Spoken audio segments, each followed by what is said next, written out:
All right, ladies and gentlemen, welcome back to the channel. Thank you all so much for coming over. I appreciate all the love and support. I know nothing about this situation. Tracy Braxton's husband exposed Braxton family secrets. They banned him.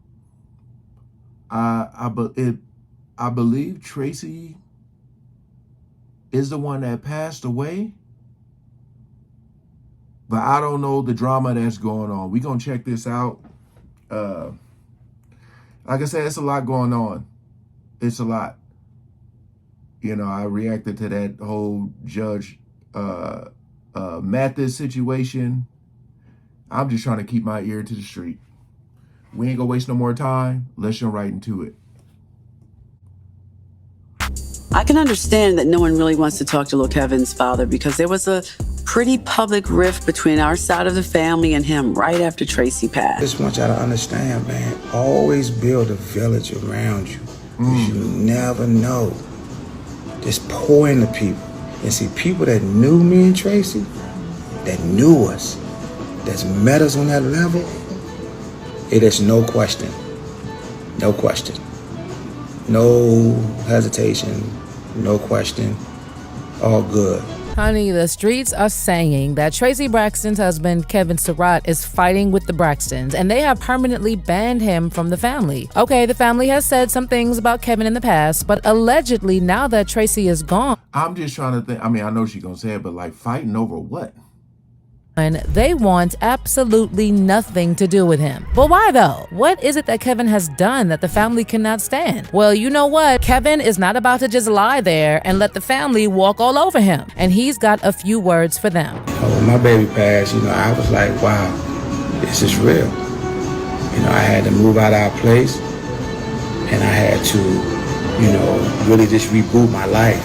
And I thank God for a lot of people who understood and embraced me as a man that knew us and met us on a level from which we were, or from which we came, and it gave me the lifeline that I needed to keep moving. Child, it's a whole mess going on. So how about we just get right to it? Now, y'all know that Tracy and Kevin were married in 1996 and were together for 25 years. Wow. The thing is, Kevin and Tracy were open about their marriage's ups and downs. And in addition to discussing their relationship on the show, they appeared on Marriage Boot Camp Celebrity Edition 2014, where they resolved their issues after the show and were seemingly on good terms. Unfortunately, Tracy died at the age of 50 from esophageal cancer. And Kevin confirmed her death to TMZ, saying, "We have come to a time where we must inform the public that after a year of privately undergoing a series of treatments for esophageal cancer, our beloved Tracy Braxton has gone on to glory." When Tracy passed away, she left behind her extended and immediate family, which included her husband, Kevin Surratt Sr., and their son, Kevin Jr. And since Tracy's death, both Kevins have had personal issues, some of which were discussed during the Braxtons' premiere. First of all, the premiere revealed that Kevin is facing some turmoil in his personal life because he shared that other than navigating his mom's loss, he's getting a divorce from his wife, Olivia Herron, after only a few years of marriage. In a different scene from the Braxtons' premiere, Trina also briefly spoke to her husband, Von Scales, about the status of Big Kev and Little Kev's relationship, and she said that they don't speak as often as one would think during their time of grief. I mean, the prayers are definitely with Little Kev, because navigating this life without his mom, while also going through his wife leaving him at the same time, must be tough. And by the way, when he was talking to his aunties, there was some kind of distraction, and Tamar was speculating that he was talking with the police. Then when Tawanda went back to the couch after calling him, she told them someone called the police, letting them know Kevin has a warrant for his arrest, and she feels someone close to Kevin called and set him up. Of course, with everything going on with Little Kev, everyone was just like, where in the world is his father, Kevin Surratt? Anywho, in episode 2 of the show, Tracy was still a major topic.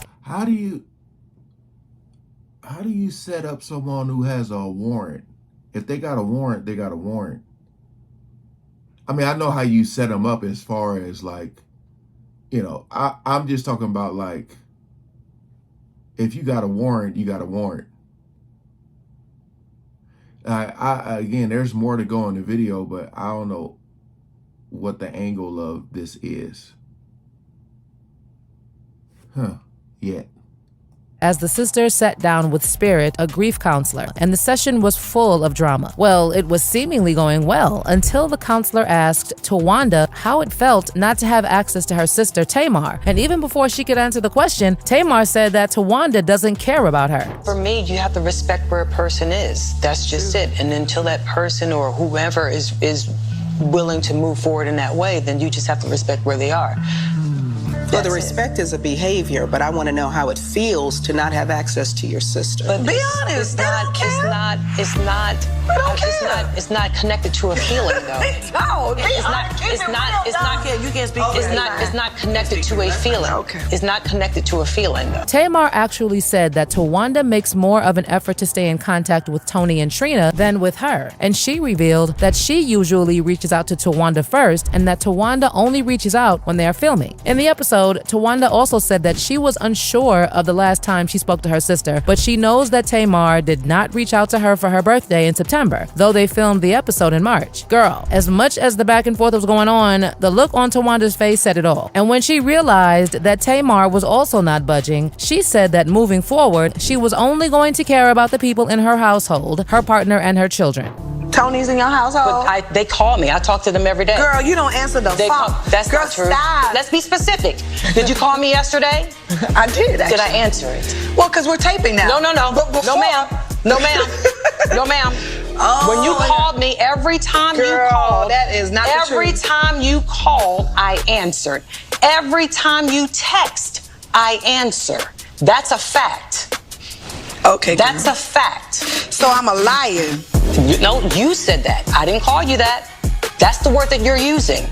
Everyone knows that I always have receipts.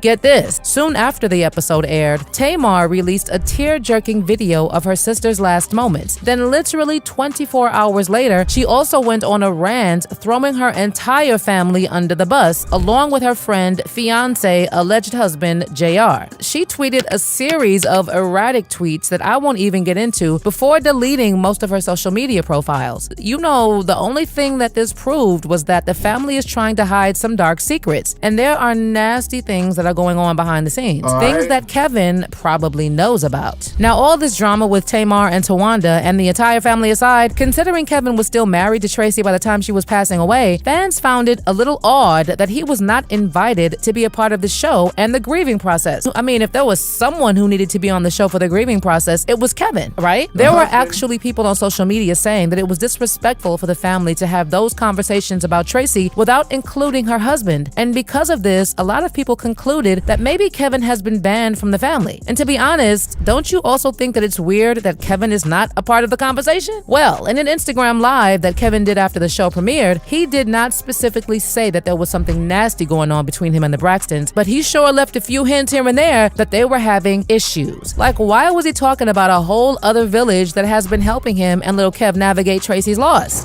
The other thing is, I really want people to understand this part. To death did us part. Please understand that. Please do. Because some narratives will not include that in that situation. And I thank God that he gave us that. And like with me and my son, I'm doing everything I can to make sure he's good. See, we have a whole nother village. You know what I mean? That was always there for us. Whole nother village. And that village came and embraced us and helped us on many levels. When we found out about Tracy having cancer December the 15th, 2020 at Georgetown Hospital, we had went through some stuff. Prior to that, we was in California. As they brought up, we was out there taping. Tracy talked about she couldn't swallow. I immediately called the doctor. You know, thank God our doctor was always there for us.